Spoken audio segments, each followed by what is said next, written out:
15 फरवरी 2023 प्रातःकाल का समय। मन में अपने आप ही नई ऊर्मियाँ उभर कर सामने आनी प्रारंभ हो जाती है। मन में चंचलता का समावेश होना प्रारंभ हो जाता है। विचार उभर कर सामने आते हैं, क्या बात है, आज ये मन इतना चंचल है, वह क्यों बनता जा रहा है। तत्काल भीतर से आवाज़ आती है, ज़्यादा कल्पनाएं हैं, वो चंचलता ही पैदा करने वाली होती है। एक परिकल्पना साकार रूप ग्रहण कर ले, उसके पश्चात दूसरी परिकल्पना को संजोना प्रारंभ करते हैं, तब चंचलता का कभी भी समावेश नहीं होता है।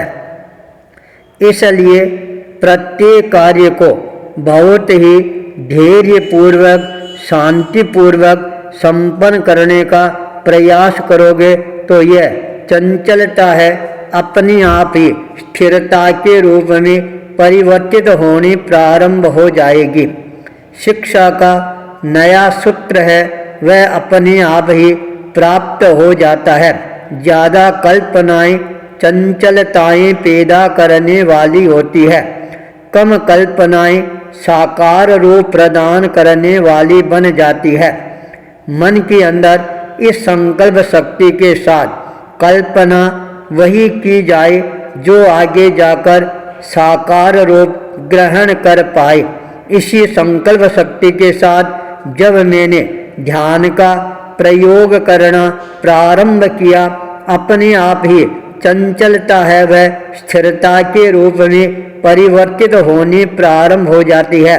नाक के अग्रभाग पर जब मेरा ध्यान केंद्रित होना प्रारंभ हो जाता है, द्वारपाल की तरह हर श्वास को आते और जाते में देखना प्रारंभ कर देता हूँ। एकाग्रता इतनी ज़्यादा सदने प्रारंभ हो जाती है, चंचलता का नामो निशान है वह धीरे धीरे मिटने की ओर अग्रसर होना प्रारंभ हो जाता है। आज ध्यान करने का आनंद है, उसकी अनुभूति वह एक तरह से अलग ही दिशा दर्शन प्रदान करने वाली बन जाती है। स्वाध्याय के साथ जब अपनी अंतर चेतना को जागृत करने का प्रयास करना प्रारंभ करता हूँ, आचार्य तुलसी के वो शब्द मेरे कानों में टकराना प्रारंभ कर देते हैं। स्वाध्याय क्या है? केवल रटन विद्या करना है, यही स्वाध्याय नहीं है। स्वाध्याय वही स्वाध्याय कहलाता है, हर पद्य के साथ उसके अर्थ का चिंतन है, मनन है, वह करना प्रारंभ करे, वही वास्तव में सच्चा स्वाध्याय कहलाता है। मैंने इस सूत्र को अपने जीवन में अंगीकार करने का प्रयास किया।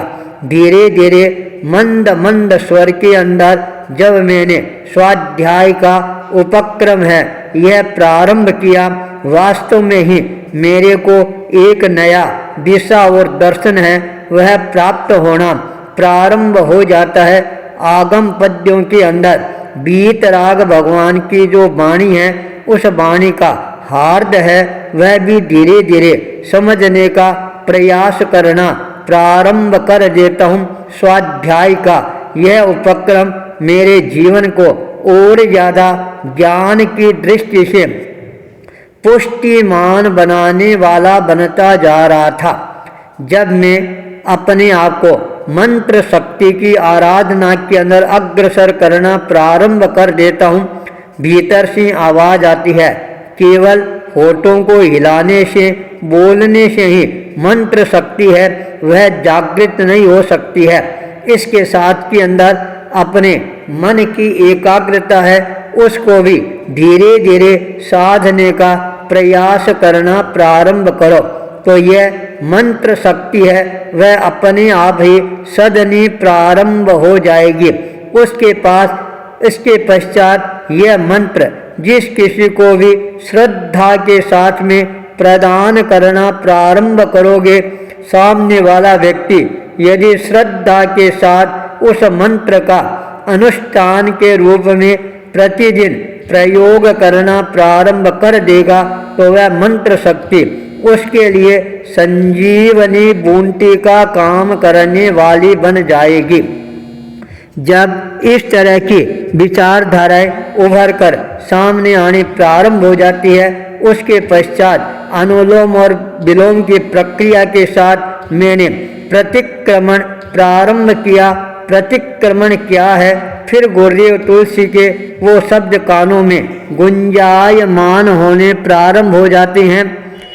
मन की शुद्धि का सबसे सर्वोत्तम सरल उपाय है प्रतिक्रमण करना, अर्थात अपनी जो गलतियां हो गई है उन गलतियों को परिष्कृत करने के लिए प्रतिक्रमण का आलंबन है, सहारा है, ये लिया जाता है।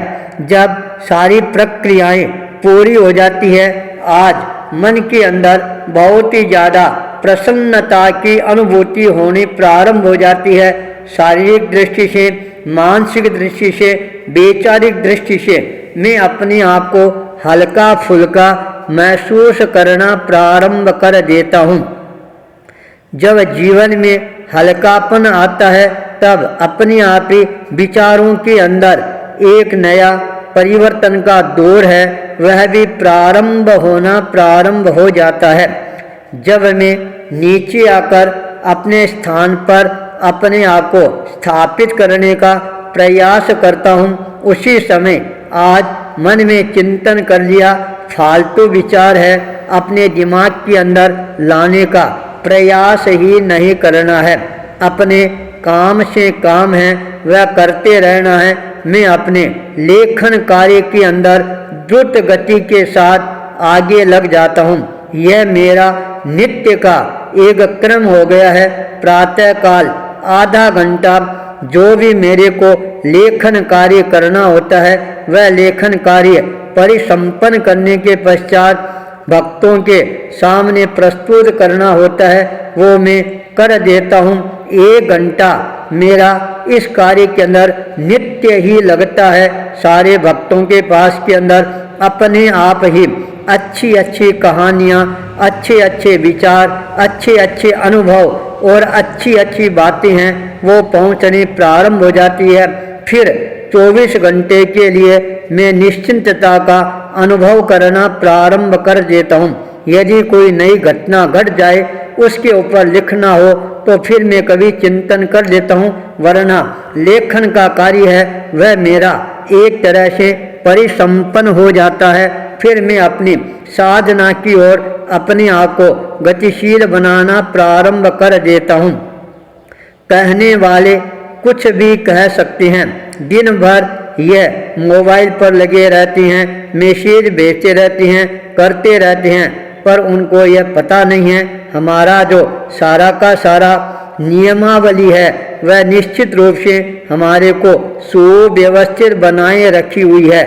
इसलिए स्वाध्याय के समय स्वाध्याय, ध्यान के समय ध्यान, मंत्र शक्ति की साधना के समय मंत्र शक्ति की साधना, लेखन के समय लेखन की साधना, भक्तों से बातचीत करने के समय बातचीत करना, ये सारा टाइम टेबल हमारा बिल्कुल फिक्स है। 12 से 2 बजे तक हमारा जो आत्मचिंतन जप अनुष्ठान का जो कार्यक्रम है वह नियमित रूप से ही चलता है।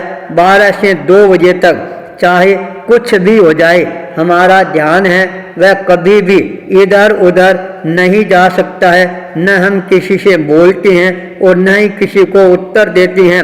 फिर हमारा कार्यक्रम सारा निश्चिंत है, इसलिए हमारी साधना के अंदर कोई प्रकार का हमारे को बाधा उत्पन्न हो ऐसा अनुभव नहीं हो रहा है।